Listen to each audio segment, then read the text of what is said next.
주변 지인들의 퇴직 이후의 삶을 보니까 현실적으로 상당히 심각한 수준인데, 저는 두 글자로 얘기하면 재앙이라고 생각을 합니다. 보통 남자들이 이제 직장 생활 열심히 하다가 이제 정년하고 이제 퇴사하고 나오면 이라고 생각을 해요. 그 3년을 놀아보면서 가장 힘들었던 게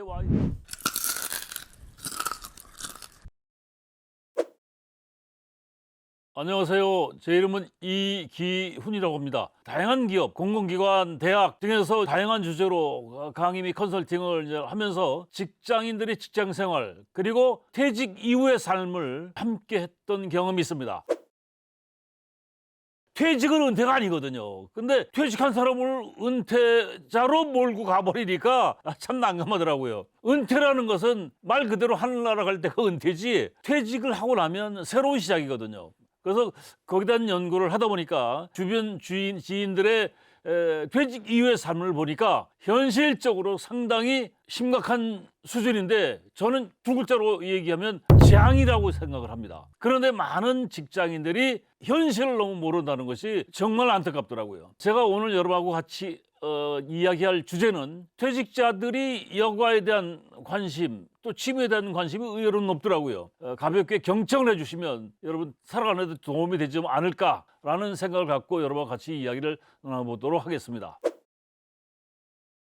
몇 년 전에 복숭아뼈가 부러져가지고 골절이 돼서 반기부스하고 목발 짚고 한 6개월 정도를 불편한 활동을 했는데, 그 이동을 하려고 하면은 택시를 불러야 돼요. 그래서 카카오 택시를 이제 불렀는데 넉살도 좋고 말도 재밌게 하더라고요. 그래서 기사님 올해 연세가 어떻게 되셨어요? 그러니까 제가 지금 60 중반입니다. 전에 뭐 하셨어요? 하니까 공기업에서 정년을 했다는 거예요. 학교 졸업하고 33, 4년을 한 직장에서 처자식을 위해서, 자기를 위해서 먹고 살 것도 준비해놨더라고. 그래서 이제 동기끼리 이구동성으로 했던 이야기가, 퇴직을 하면 이제 원 없이 놀겠다. 그래서 제가 뭐하고 노셨어? 하니까 여행도 다니고 등산도 다니고 낚시도 다니고 영화도 보러 다니고 연극도 보러 다니고 친구도 만나러 다니고 해외여행까지 갔다 왔다는 거예요. 그렇게 한 2달을 놀아보니까 재미가 없더래. 이 사람 표현이 뭐라고 얘기하냐면, 노는 것도 놀아본 사람이 노는 거지 평생 놀아보지도 않은 놈들이 놀려고 하니까 2달이니까는 등산 같은 것도 시들하더라. 영화도 뭐 영화 한 2편 보니까 볼 게 없더래요. 2달 지나고 나니까 이제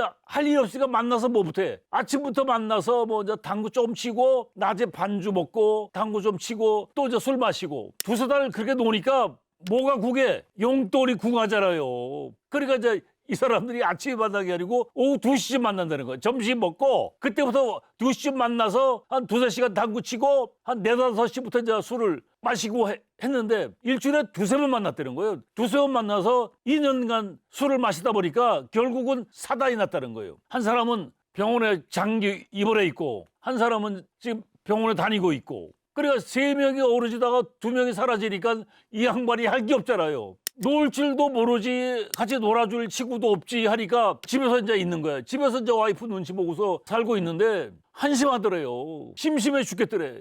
무엇을 해야 되나 고민을 했는데 할 수 있는 게 없다는 거지. 오라는 데도 없고 친구도 없고 갈 데도 없고 돈도 없지.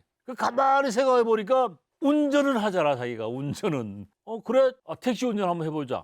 택시 회사에 무조건 찾아갔다는 거예요. 나를 만난 그 시점이 택시 운전을 3개월을 했는데, 3개월째인데 하루도 쉬지 않고 운전을 했대요. 그러니까 자기가 이제 스페어인데, 스페어가 뭔지 아세요? 정규직이 아니고, 정규직의 기사들이 개인적인 일이 생겨가지고 출근을 못하면 차가 노니까 그때 이제 펑크를 메꾸기 위한 스페어들이 이제 그걸 대체를 해주는 거예요. 그래서 이 양반이 3개월 동안 자기가 하루도 쉬지 않고 운전을 했는데 너무너무 행복하고 즐겁더라는 거지. 그래서 자기가 새로운 꿈이 생겼다는 거예요. 뭐냐면 자기가 정규직이 되면 이제 자기 차를 받거든요. 정규직이 되면 이제 일정 기간 근무하고 또 논단 말이죠. 그런데 놀 때 자기는 2년 이상을 고생했던 노는 방법을 배우겠다. 그래서 문화센터라든가 지방자치단체라든가 이런 데 다니면서 취미를 배우겠다라고 이제 얘기를 하더라고요. 그리고 또 한 가지 아젠다가 뭐냐니까, 그 3년을 놀아보면서 가장 힘들었던 게 와이프한테 용돈 타쓰는 거. 그게 너무너무 힘들었다는 거예요. 그래서 비자금을 이제 조금이라도 만들어서 이제 자기가 이제 나중에 70 중반 넘어서 진짜 은퇴를 했을 때 와이프가 주는 용돈이 메인이 아니고 자기 주머니에서 나올 수 있는 여유 자금이 있으면 좋겠다라는 생각을 가지고 모으고 있다라고 얘기를 하더라고요. 34, 5년을 직장 생활하면서 집에 먹고 살 건 있지만 할 게 없다는 게 얼마나 답답했겠어요. 그러니까 이 사람들이 이제 퇴직을 하고 나니까 너무 좋은 게 이제 출근 안 해서 좋고 회사 일을 안 해서 좋고 그렇게 좋은 게 너무 많다는 거지. 그런데 출근 안 하니까 뭐가 남아? 남는 게 시간이야. 그 남는 게 시간인데 그 남는 시간이 뭐냐면 그게 여가라는 뜻이에요. 그러니까 사람들이 표현을 잘못하는 거야. 여가 생활이야 말이 안 되는 거지. 어떤 사람은 그런 얘기 하더라고. 그 여가 남는 시간을 죽이기, 남는 시간 뽀개기, 그 테크닉이 뭐냐? 취미가 뭐예요? 놀이라는 뜻이거든. 그러니까 말을 제대로 하셔야 돼. 여가 남는 시간을 영어로 스페어 타임, 프리 타임이라고 그래. 그러니까 일이 없어서 남는 시간, 그게 여가입니다. 어떤 양반이 그 얘기를 하더라고. 여러분들 놀고 싶죠 지금? 지금 일하고 있다는 게 얼마나 고마운 건지 모르는 거야. 일하는 게 있다고 하면 놀이 걱정할 필요 없지. 결론부터 제가 말씀드리면 최고의 취미는 뭐냐면 일이라고. 젊을 때 노는 것에 대한 고민을 해본 사람이 없어요. 짜투리 시간 가지고 활용을 하지. 일하다가 짜투리 시간 좀 활용하면 그건 재미가 있지. 그런데 매일 눈 뜨면 놀고 잠잘 때까지 노는 거야. 그 얼마나 지겹겠어. 근데 놀 줄도 모르니까 남는 게 시간밖에 없게 되면 고통이 온다는 거죠. 그래서 예를 들어서 60부터 100세까지 논다라고 한번 가정을 한번 해보세요. 365 곱하기 60부터 100세니까 40년. 하루 10시간 논다라고 가정하고, 그러니까 24시간 중에 14시간은 필요 시간이라고 가정을 하고 10시간을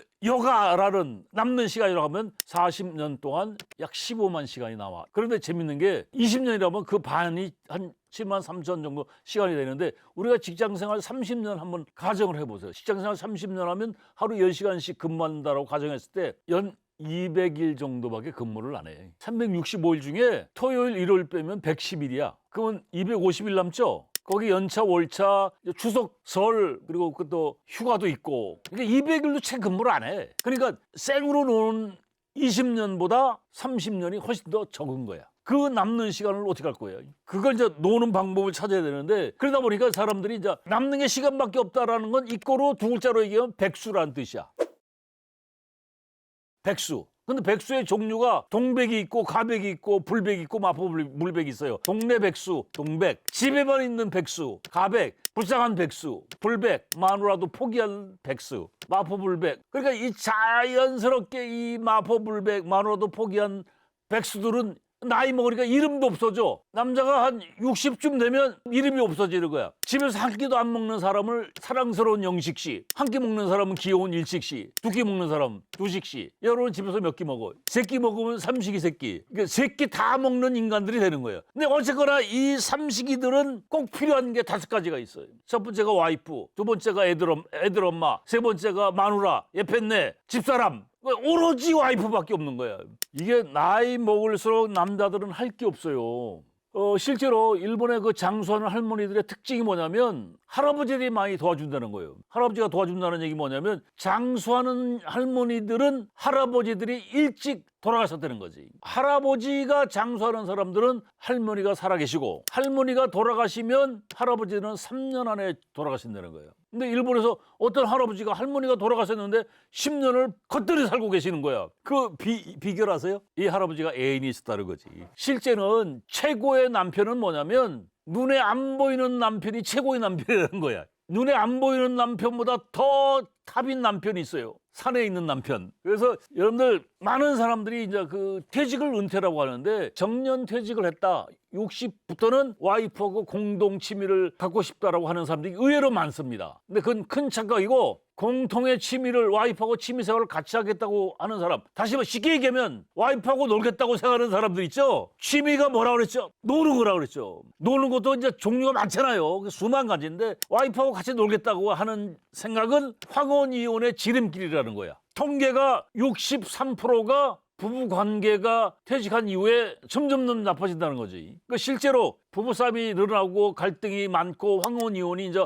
오는 가장 큰 이유가 뭐냐면 각자의 생활 패턴이 달라요. 와이프도 요새는 이제 맞벌이를 많이 하니까 각자의 생활 패턴이 다른데 어느 날 이제 자기 신랑이 퇴근 이후에 좀 보고 자기 바쁘잖아요. 그러다가 이제 완전 백수가 되니까 와이프하고 같이 놀자고 하니까 와이프가 열받아 안 받아. 그래서 이제 갈등이 온다는 거예요. 그리고 두 번째는 그 역할 배분이 달라요. 보통 남자들이 이제 직장 생활 열심히 하다가 이제 정년하고 이제 퇴사하고 나오면 왕의 기유한이라고 생각을 해요. 집사님이나 애들이 대접해주겠지. 그건 희망사항이고 그 가정의 평화를 위해서 아까 얘기했듯이 뭐 청소도 하고 빨래도 하고 설거지도 하고 그런데 그게 전부가 아니라는 거죠. 역할 배분에 대한 생각들을 좀 해야 되고 또 개인 시간에 대한 생각들이 달라요. 자녀를 키울 때 남편보다는 와이프의 역할이 훨씬 컸죠. 남편은 모른 척에 그냥 열심히 돈만 벌어다 주죠. 그리고 야단만 치고 그랬는데 어느 날 자녀들을 딱 이제 출가를 시키고 나면 여자들은 남는 게 시간밖에 없어요. 거기에 플러스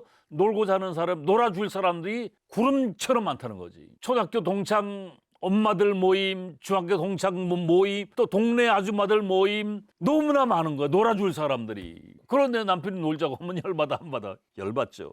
그러면 중요한 거 이제 남는 게 이제 시간밖에 없는데 어딜 가야 되느냐? 남자들이 나이 먹으면 60실 넘어가면 이름이 이제 없어지면서 이제 삼식이, 영식이, 일식이, 뭐 두식시, 장로님, 목사님, 지공선사 이렇게 바뀌어요. 자기가 노는 인간들, 장로님, 목적 없이 사는 사람들, 목사, 지하철 공짜 타고 다니는 사람들, 지공선사. 근데 이 양반들 제가 봤을 때 전부 다 일을 하고 싶다는 메아리가 있어요. 그래서 그 참 안타까워요. 그래서 많은 남는 시간, 여가, 스페어 타임, 프리 타임을 어떻게 해결할 것인가. 그게 이제 취미, 놀이라는 뜻입니다. 노는 데는 뭐가 들어가요? 노는 데는 절대적으로 들어가는 게 돈이라고요. 근데 나이 먹은 사람들이 용돈이 모자라. 그래서 취미를 선택할 때 첫 번째 고려될 것이 주머니 사정, 경제적인 여건을 고려를 하셔야 돼요. 취미도요 수만 가지인데 이런 사람도 있어요. 그 후배가 작년에 오토바이 할리 데이비슨 오토바이를 구입을 했어요. 1억 주고 집에서 쫓겨나겠지. 그리고 뭐 해외여행 다니는 사람들 또는 골프도 국내에서 안 치고 또 해외로 나가서 치는 사람이 있어요. 그리고 뭐 피규어, 프라모델 이런 거 돈 많이 들죠. 바다 낚시 가는 거. 그런 것을 하려면 진짜 경제적인 여유가 있는 사람들이 가능한 거지. 그런데 일반적으로 지금 80대 80%가 생활비를 벌어야 되는데 이런 데다가 취미생활 한다고 그 정도 돈을 투자하기가 쉽다 어렵다. 어렵죠. 그래서 중요한 건 취미, 놀이는 돈이 들어간다. 그래서 자기 주머니 사정을 고려해야 되고 두 번째 자신한테 맞는 취미를 이제 선택을 하셔야 돼. 취미할 때 미가 뭐냐면 만미자거든. 그러니까 저는 이제 당구를 제가 젊을 때 쳤지만 이제 세월이 가니까 체력적으로도 안 되고 재미도 없더라고. 그러니까 나는 그 팀하고 안 어울리죠. 그리고 이제 취미 생활할 때는 동호회 활동을 하는 게 좋습니다. 나이 먹으면 친구가 없어지거든요. 나이 먹을수록 새로운 친구를 만들어내기 위한 노력들을 하셔야 돼. 그래서 동호회 활동을 하게 되면 이래서 이제 배드민턴을 친다라고 하면 배드민턴 동호회에 가입을 하면 배드민턴에 대한 테크닉을 배울 수가 있어요. 그리고 또 새로운 지인들도 만날 수가 있고 세상을 또 같이 논할 수도 있고. 그래서 나이 먹을수록 동호회 활동을 하시면 살아가는 데 굉장히 도움이 될 수가 있고 어쨌거나 취미는 수천 수만 가지가 있습니다. 그러니까 자기한테 맞는 것을 선택을 하시면 되는데 여러분 유튜브라든가 뭐 블로그 이런 것들을 검색해 보시면 엄청난 양의 정보가 있습니다. 활용을 하셔가지고 여러분의 취미를 만드시기를 바라겠습니다. 그래서 오늘 제가 여러분한테 말씀드렸던 내용이 마음에 드셨다면 구독, 좋아요 눌러주시면 고맙겠습니다. 고맙습니다.